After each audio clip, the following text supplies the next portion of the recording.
మూసీ ప్రాజెక్టుపై వెనకడుగు వేయం. గాంధీ విగ్రహానికి 5,000 కోట్లు అనేది పచ్చి అబద్ధం. దానికి అయ్యేది 70 కోట్లే. సీఎం రేవంత్ నగర అభివృద్ధికి ఆటంకం కలిగిస్తే ఎవరిని ఉపేక్షించాం. పేదల జీవితాలతో ఎవరు రాజకీయం చేయొద్దు. ఉత్తరాదిలో రివర్ ఫ్రంట్లకు సపోర్ట్ చేసి ఇక్కడ ఎందుకు వ్యతిరేకిస్తున్నారు? మూసీ ప్రక్షాళనపై జర్నలిస్టులు వాస్తవాల్ని రాయాలి. జర్నలిస్టుల సొంతింటి కళ నెరవేరుస్తాం. ఫ్యూచర్ సిటీలో జర్నలిస్ట్ కాలనీ నిర్మిస్తాం. మహిళా పారిశ్రామికవేత్తను మరింత ప్రోత్సహిస్తాం. కాలేజీ విద్యార్థులకు ఈవీ స్కూటీలు అందిస్తాం.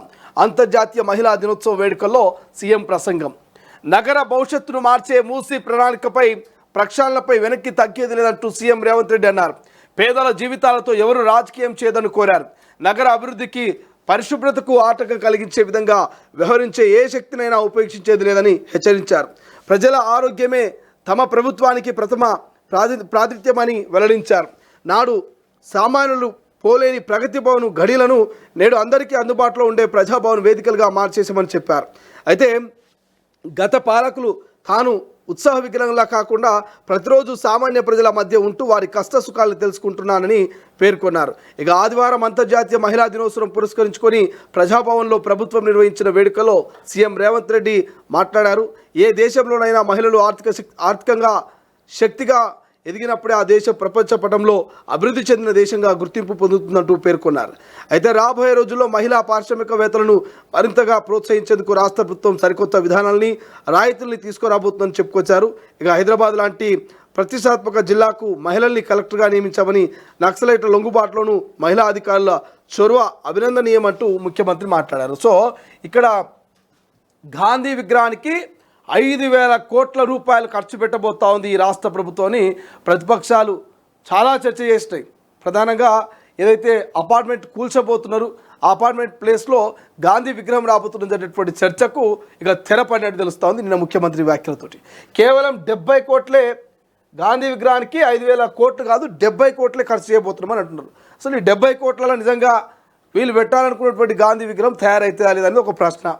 ముఖ్యమంత్రి గారు నిజమే చెప్పిరా, లేకపోతే ఈ సమస్యకు పులి స్టాప్ పెడదాం, 4 రోజుల పాటు సమస్య సైలెంట్ ఉంటుందని ఉద్దేశంతో 70 కోట్లు అని చెప్పి తెలియదు. కానీ కొంతమంది 70 కోట్లలో గాంధీ విగ్రహం అవుతుందా అనేటువంటి ప్రశ్నను కూడా తలెత్తినటువంటి పరిస్థితి కనిపిస్తుంది. మరోవైపు ఇదే వేదికగా మహిళలకు ఏదైతే కాలేజీ విద్యార్థులకు ఎలక్ట్రికల్ స్కూటీలు ఇస్తారట. మరి ఇది ఎప్పుడు ఇంప్లిమెంట్ అవుతుందో తెలియదు. ఎందుకంటే ఇప్పుడు ఇస్తున్నటువంటి 2,500 అయితే ఇంతవరకు కీలే.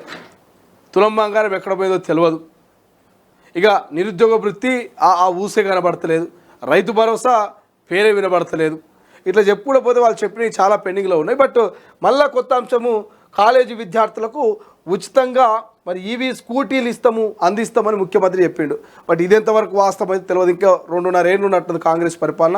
ఈ 2.5 ఏళ్ళల్లో మరి ఏ కాలేజ్ అమ్మాయికి ఇస్తారు, ఏ ప్రాతిపదికన ఇస్తారు, మరి గవర్నమెంట్ స్కూళ్ళలో చదువుతున్నటువంటి ప్రతి ఒక్కరికి ఇస్తారా, లేకపోతే ఎట్లా ఇస్తారు ఏందనేది మరి ఇంకా టైం పట్టేటువంటి అవకాశం అయితే కనిపిస్తున్నది.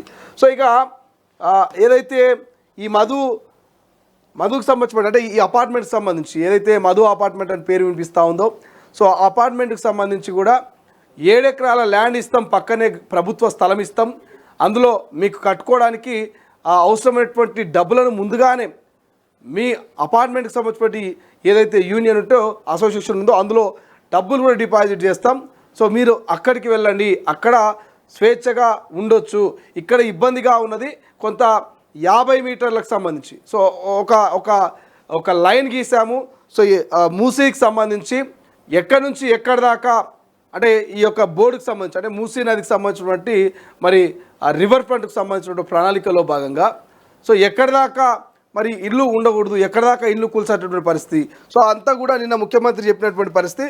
సో కొంత ఒక 50 నుంచి 60 మీటర్ల వరకు కొంత ఆ బిల్డింగు ఇబ్బందికరంగా మారుతూ ఉంది. ప్రక్షాళనకు సంబంధించి అక్కడ విగ్రహం ఏర్పాటు చేయాలన్నా లేకపోతే ఏం చేయాలన్నా కూడా కొంత ఇబ్బందిగా ఉంది. కాబట్టి దాన్ని కూల్చే ప్రయత్నం చేస్తూ ఉన్నాము. సో ఖచ్చితంగా మీరు సహకరించాలి. చాలామంది నాకు తెలిసిన వాళ్ళు ఉన్నారు, వాళ్ళందరికీ నేను మేలు చేయాలనుకున్నట్టు నిన్న ముఖ్యమంత్రి మాట్లాడిన మాటలు కూడా కొంత చర్చనీయాంశంగా మారుతూ ఉన్నాయి. సో చూద్దాం మరి ఈ అపార్ట్మెంట్ విషయంలో వాళ్ళు అపార్ట్మెంట్ సంబంధించి ఎవరైతే ఓనర్లు వెనక్కి తగ్గుతారా, రాష్ట్ర ప్రభుత్వం వెనక్కి తగ్గుతుందా. నిన్న ముఖ్యమంత్రి ఇచ్చినటువంటి ఆఫర్ ఏదైతున్నదో 7 ఎకరాల ప్రభుత్వ స్థలంలో మీకు పక్కాగా ఇల్లు కట్టిస్తాం, అక్కడ అందరికీ మీకు అవసరమైనటువంటి డబ్బులను కూడా మీ అకౌంట్లో డిపాజిట్ చేస్తాం ముందుగానే చెప్పి ఒక మాట చెప్పారు కదా. ఈ మాటకు మరి వాళ్ళు వెనక్కి తగ్గుతారా, ఏం చేస్తారనేది చూడాల్సిన అవసరం ఉన్నది. అసలైన తొలి వెలుగు. ఫాలో వాట్సాప్ @తొలి వెలుగు official.